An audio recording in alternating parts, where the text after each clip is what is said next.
Hello नमस्कार दोस्तों, मैं आचार्य नीरज शास्त्री अलवर से। मैं आपको संस्कृत के बारे में बता रहा हूँ। हम लोग संस्कृत विषय पढ़ रहे हैं, संस्कृत भाषा के बारे में जानकारी ले रहे हैं। तो दोस्तों, मैं अभी आपको रीट के बारे में बता रहा हूँ। रीट की वैकेंसी जल्दी से जल्दी आने वाली है, इसलिए मैं आपको सबसे पहले संस्कृत भाषा में रीट के बारे में बता रहा हूँ कि रीट में संस्कृत भाषा के 30 प्रश्न आते हैं। और मैंने आपको मेरे पहले वीडियो में मैंने आपको रीट के बारे में बताया था कि 30 प्रश्न आते हैं। अगर आप लैंग्वेज फर्स्ट में संस्कृत रखते हैं तो भी 30 प्रश्न आते हैं, और अगर लैंग्वेज सेकंड रखते हैं संस्कृत तो उसमें भी 30 प्रश्न आते हैं। वैसे दोस्तों, संस्कृत भाषा को सेकंड लैंग्वेज में ही रखना चाहिए। सरल फर्स्ट लैंग्वेज में संस्कृत ज़्यादा सरल होती है, सेकंड में थोड़ा सा स्टैंडर्ड थोड़ा सा अच्छा हो जाता है। लेकिन क्या है कि संस्कृत के अलावा और जो भाषाएं हम लेते हैं, जैसे मान लो अगर हिंदी लेते हैं या इंग्लिश लेते हैं, तो मेरा मानना यह है कि हिंदी संस्कृत से ज़्यादा टफ होती है और इंग्लिश भी संस्कृत से ज़्यादा टफ होती है। इसलिए दोस्तों, भाषा के मामले में अगर भाषा को आपको सेलेक्ट करना है तो फर्स्ट लैंग्वेज में हिंदी या इंग्लिश सेलेक्ट करें और सेकंड लैंग्वेज में संस्कृत को ही सेलेक्ट करें। ठीक है दोस्तों, अभी हम आगे बढ़ते हैं संस्कृत भाषा के बारे में। मैंने आपको पहले वर्णमाला के बारे में बताया था, फिर उसके बाद में मैंने आपको अब शब्द रूपों के बारे में बता रहा हूँ। शब्द के निर्माण के बारे में बताया था, शब्द की थोड़ी जानकारियाँ दी थी। अब मैं आपको संज्ञा शब्द रूपों के बारे में लेकर के चल रहा हूँ कि कौन कौन से शब्द हैं जो हमें याद करने हैं और जो हमें अच्छे तरह से कंपटीशन में आते हैं तो उनको कवर कर सकते हैं। तो सबसे पहले मैंने आपको बताया था पुल्लिंग में मैंने आपको बताया था ये अजंत शब्द बताए थे जो कि मेन है। मैं आपको सिर्फ यहाँ मुख्य शब्द ही बता रहा हूँ, सारे शब्द नहीं बता रहा हूँ। फिर उसके बाद में मैंने आपको हलंत पुल्लिंग के बारे में बताया। हलंत पुल्लिंग में मैंने ये 3 शब्द दिए हैं जो कि काफ़ी हैं अपने लिए कंपटीशन के तौर पर तैयारी करने के लिए। फिर मैं आपको आगे लेके चल रहा हूँ स्त्रीलिंग में मैंने आपको कल 2 शब्दों के बारे में बताया था। मेरे पिछले वीडियो में 14 वाले में मैंने आपको 2 शब्द बताए थे स्त्रीलिंग में, एक तो लता के बारे में और एक मती के बारे में। अगर मेरी बाकी की जो पुरानी वीडियो अगर किसी भी स्टूडेंट को या किसी भी भाई बहन को अगर नहीं मिली है तो उनके पास नहीं पहुँची है, तो मेरा जो लिंक है उस पर आप जा करके, मेरा लिंक है संस्कृत आचार्य नीरज शास्त्री अलवर के नाम से है और उसमें मेरा फोटो भी लगा हुआ है। अगर आप उस लिंक पर जाएंगे तो आपको मेरी बाकी की 14 जो वीडियो मैंने बनाई हैं वो आपको वहाँ पर मिलेंगी, उपलब्ध हो जाएंगी। उनसे आप सीरियल से मैं जो आपको पढ़ा रहा हूँ बिल्कुल एक चीज़ बिल्कुल क्रम से पढ़ा रहा हूँ, जिस हिसाब से आपको अच्छी तरह से समझ में आएगा। तो इसलिए मेरी पुरानी वीडियो को भी अगर आप देखना चाहते हैं तो मेरे लिंक पर जा करके लाइक एंड सब्सक्राइब करें और शेयर करें। अच्छा, तो दोस्तों अब हम आगे चलते हैं। मैंने आपको स्त्रीलिंग में 2 शब्द बताए थे, आकारांत स्त्रीलिंग और इकारांत स्त्रीलिंग। मती के बारे में भी बताया था, लता के बारे में भी बताया था। अब हम अगला शब्द लेके चलते हैं इसमें। तो अगला शब्द है नदी। नदी में देखो दोस्तों बड़ी की मात्रा आती है, तो इसको हम कहेंगे दीर्घ इकारांत स्त्रीलिंग शब्द।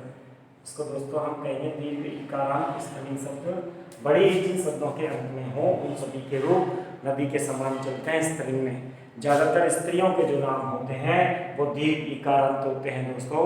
और कोई सा भी शब्द, कैसा भी शब्द हो, चाहे वो सजीव हो चाहे वो निर्जीव हो, बस हमें ये ध्यान रखना है कि बड़ी की मात्रा जिस शब्द के अंत में आती है, मूल शब्द में अगर बड़ी की मात्रा आ रही है तो उसके रूप नदी के समान चलते हैं। मोस्टली अधिकतर, ज़्यादातर, अधिकांशतः है।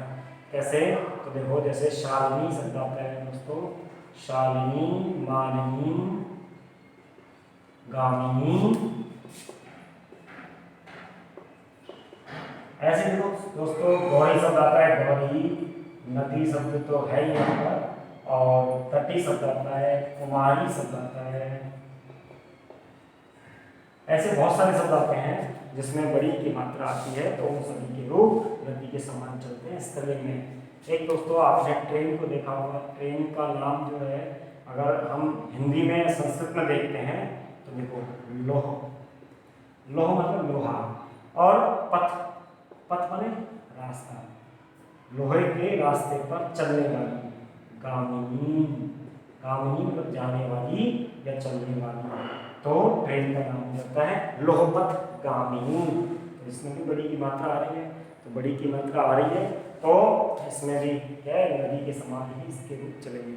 तो दोस्तों इस प्रकार से हम देखते हैं कि नदी के समान कौन कौन से शब्द बनते हैं, जिन शब्दों के अंत में बड़ी की मात्रा हो उन सभी के रूप नदी के समान चलते हैं।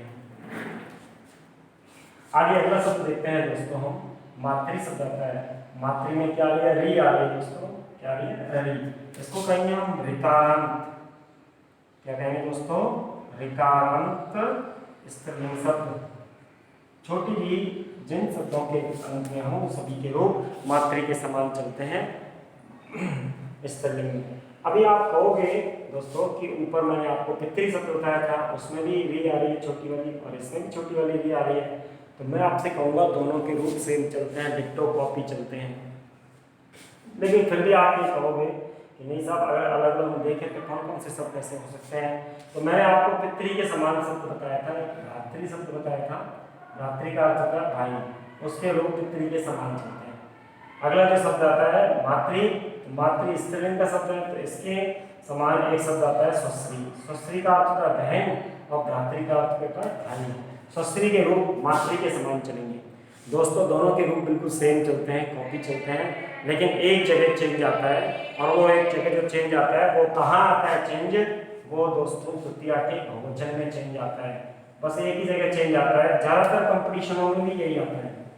कंपटीशनों में, प्रतियोगिता परीक्षाओं में सबसे ज़्यादा यही चीज़ पूछी जाती है, तृतीया का बहुवचन। तृतीया के बहुवचन में दोस्तों पितृ शब्द का पितृ ही बनता है, और मातृ शब्द का मातृ ही बनता है। यही फर्क है दोनों में दोस्तों। नहीं तो दोनों के रूप पितृ और मातृ के रूप सेम चलते हैं, कॉपी चलते हैं, लेकिन क्या है कि पितृ और मातृ का जो रूप है तृतीया का बहुवचन में ही चेंज होता है, और कहीं पर भी कोई चेंज नहीं होता है दोस्तों। इसमें भी सिर्फ इतना सा चेंज होता है कि यहाँ पर देखो बड़ी री आ रही है, और यहाँ पर भी बड़ी री आ रही है, लेकिन यहाँ में नल वाला आ रहा है, और यहाँ विसर्ग आते हैं। बस इतना ही फर्क आता है, और यही इंपॉर्टेंट होता है कंपटीशन के हिसाब से, प्रतियोगिता परीक्षाओं के हिसाब से यही ज़्यादा इंपॉर्टेंट रूप होता है। बाकी मातृ पितृ में और दोनों सेम होते हैं। तो ये चीज समझ में आई। अब हम आगे चलते हैं दोस्तों। अभी हमने ये शब्द देखे हैं स्त्रीलिंग में, कौन कौन से, आकारांत स्त्रीलिंग, इकारांत स्त्रीलिंग, दीर्घिकारांत स्त्रीलिंग और ऋकारांत स्त्रीलिंग। उसके बाद में हम इसमें शब्द लेते हैं, एक शब्द है धेनु। धेनु में देखो दोस्तों ऊ आता है, इसको कहेंगे हम उकारांत स्त्रीलिंग। छोटा उर्दू शब्दों के अंत में हो उन सभी के रूप धेनु के समान चलते हैं। अभी आप कहोगे दोस्तों कि ऊपर मैंने उकारांत में गुरु बताया था, पुल्लिंग में, पुल्लिंग में मैंने आपको गुरु बताया था उकारांत में। अभी आप सोचोगे कि इसमें और इसमें दोनों में सेम है, तो दोस्तों ज्यादातर जो शब्दों के रूप हैं वो धेनु सॉरी गुरु के समान चलते हैं। धेनु के रूप भी लगभग गुरु के समान चलते हैं, लेकिन कहीं कहीं चेंज होता है। तो धेनु शब्द गाय के लिए आता है, और ये शब्द हमारे बहुत ज़्यादा प्रयोग में आता है, इसलिए इसको हमको ध्यान रखना है। तो इसकी जहाँ चेंजेज है वो आपको ध्यान रखना है। धेनु के समान और कोई शब्द नहीं बनता है, लेकिन क्या है कि बाकी सभी शब्दों के गुरु के समान चलते हैं। ये स्त्रीलिंग का शब्द है, इसलिए भी हमें ध्यान रखना पड़ता है। आगे हम चलते हैं, तो देखो दोस्तों इसमें गो शब्द है, ये वैसे कंपटीशनों में कम आता है, और गो शब्द है इसका अर्थ भी गाय होता है, और धेनु का अर्थ भी क्या होता है, गाय होता है। लेकिन ज़्यादातर शब्द जो है धेनु के लिए काम में लिए रहते हैं, गो शब्द को कम काम में लिए रहते हैं। लेकिन एक बात हमेशा ध्यान रखना, ये क्या है, उकारांत है, उकारांत स्त्रीलिंग है, और ये ओकारांत स्त्रीलिंग है। इसमें अंत में स्वर आ रहा है ओ, इसको हम कहेंगे ओकारांत स्त्रीलिंग। लेकिन दोस्तों मेरा मानना ये है कि गो शब्द भी आपको याद होना चाहिए। गो शब्द बहुत आवश्यक होता है और अपने काम का होता है। जब हम कारक वगैरह पढ़ेंगे तो वहाँ पर भी आपको ध्यान देना होगा कि गो शब्द का प्रयोग ही आएगा। कई जगह मैं आपको आगे कारक के विषय में बताऊंगा, कारक पढ़ाऊंगा तो वहाँ पर बताऊंगा कि गो शब्द का प्रयोग बहुत ज़्यादा होता है, और वेदों में शास्त्रों में भी गो शब्द का ही प्रयोग किया गया है। इसका कारण है दोस्तों, अगर आप थोड़ा सा और देखें तो मैं आपको थोड़ा सा डिटेल बताना चाहूँगा। तो देखो दोस्तों, गाय शब्द है और गाय शब्द के लिए दो शब्द आते हैं। एक तो आता है धेनु। छोटे बच्चों के लिए ज़्यादातर छोटे बच्चों की कक्षाओं में और पुस्तकों में धेनु शब्द का ही प्रयोग ज़्यादा मिलता है। और एक शब्द आता है गौ। इन दोनों में क्या फर्क है दोस्तों? इन दोनों में इतना फर्क है कि बैठी हुई जो गाय होती है उसको तो हम क्या कहते हैं? धेनु। बैठी हुई गाय को हम क्या कहते हैं? धेनु। और गौ शब्द का प्रयोग हम खड़ी हुई गाय, खड़ी हुई या फिर चलती हुई या जाती हुई गाय के लिए प्रयोग में लेते हैं। ये बात आप अच्छी तरह से ध्यान रखें। अभी कुछ लोग कहेंगे कि भाई सभी तरह के टीचर होते हैं, अध्यापक होते हैं, कोई कैसे पढ़ाता है, कोई कैसे पढ़ाता है। तो ऐसा नहीं है कि मैंने ये कहीं से निकाला, मैंने गो शब्द निकाला। और गो शब्द जो है गम धातु से बना हुआ है दोस्तों। किससे बना हुआ है? गम धातु से बना है। और इसका सूत्र आता है गमेगति, उससे प्रत्यय होकर के इसमें डै प्रत्यय होता है, डै प्रत्यय होकर के उसका ऐसे रहता है। और मूल शब्द जो है इस गम धातु से फिर गो बन जाता है। ये सब सूत्रों के सहित निर्माण होता है। अगर किसी भाई बहन को, अगर किसी को भी छात्र को अगर देखना हो कि ये कहाँ पर मिलेगा, तो ये आपको साहित्य दर्पण में द्वितीय परिच्छेद के तीसरे पृष्ठ पर मिल जाएगा। द्वितीय परिच्छेद में साहित्य दर्पण में, साहित्य की बुक है साहित्य दर्पण, जो कि विश्वनाथ के द्वारा लिखी गई है। और उस साहित्य दर्पण में आपको द्वितीय परिच्छेद के तीसरे पृष्ठ पर आपको ये मिल जाएगा। गो शब्द का प्रयोग वहां पर किया गया है। तो गो शब्द का प्रयोग किया गया है, तो उसमें गो शब्द के निर्माण के बारे में हल्का सा हिंट दे रखा है। पूरा तो नहीं मिलता है, लेकिन थोड़ा सा हिंट दे रखा है।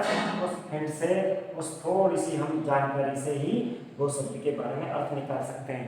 ये गम धातु से बनता है, तो गम धातु का अर्थ होता है दोस्तों जाना।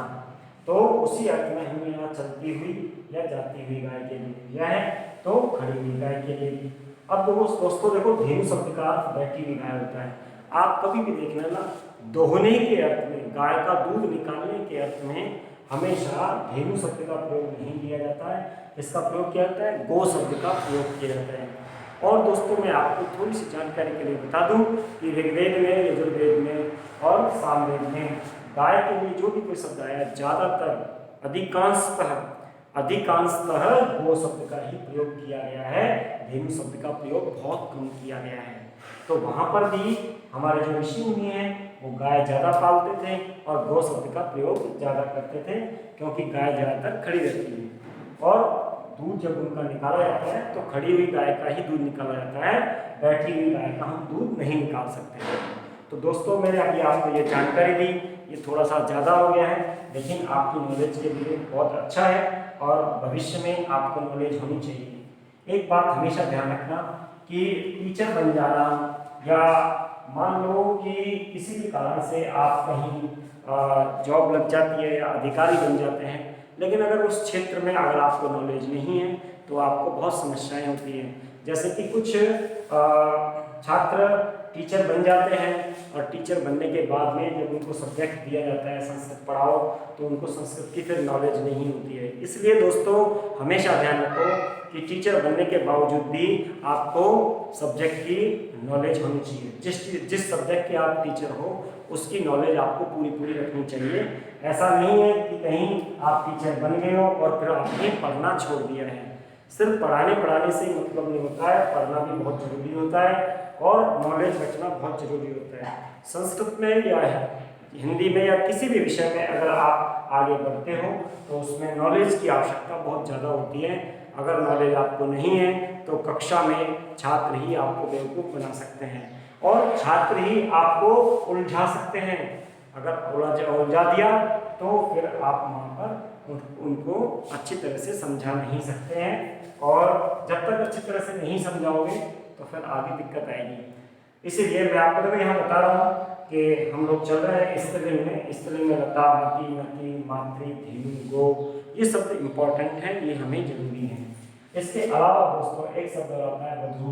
वधू में बड़े की मात्रा आती है, इसको हम कहेंगे दीर्घ उकारांत स्त्रीलिंग शब्द। दीर्घ उकारांत बड़े की मात्रा होती है वधु में, वधु का अर्थ होता है बहू, और ये वेरी इंपॉर्टेंट शब्द है। देखो मैंने अभी आपको पहले बताया था कि पुल्लिंग में पति और सखी शब्द है, और स्त्रीलिंग में देखो आपको जो इंपॉर्टेंट शब्द है जो कि कंपटीशन लायक है, कंपटीशन के लिए वधु शब्द का बहुत ज़्यादा प्रयोग होता है। वधु शब्द इतना प्रयोग होता है बहुत ज़्यादा, और इसके रूप बिल्कुल अलग से चलते हैं, डिफरेंट चलते हैं, ये आपको याद करना ही पड़ेगा। इतने मैंने आपको ये शब्द बताए स्त्रीलिंग में। इसके अलावा देखो अगर आपकी भक्ति जोड़ करें तो एक लक्ष्मी शब्द है। अभी आप कहोगे लक्ष्मी में बड़ी की मात्रा आ रही है, नदी में भी बड़ी की मात्रा आ रही है, तो दोस्तों लक्ष्मी के रूप अलग से चलते हैं, लेकिन कुछ कुछ आपको नदी के समान मिल जाएंगे, लेकिन लक्ष्मी के फिर भी मैं आपसे कहूँगा अलग से चलते हैं। एक स्त्री शब्द अगर आपकी भक्ति और जोड़ करें तो आप स्त्री शब्द भी याद कर सकते हैं, इतना काफ़ी है। वैसे तो कंपटीशन के लिए हम लोग कहते हैं कि भाई देखो इतना ही काफ़ी है, और आपके अगर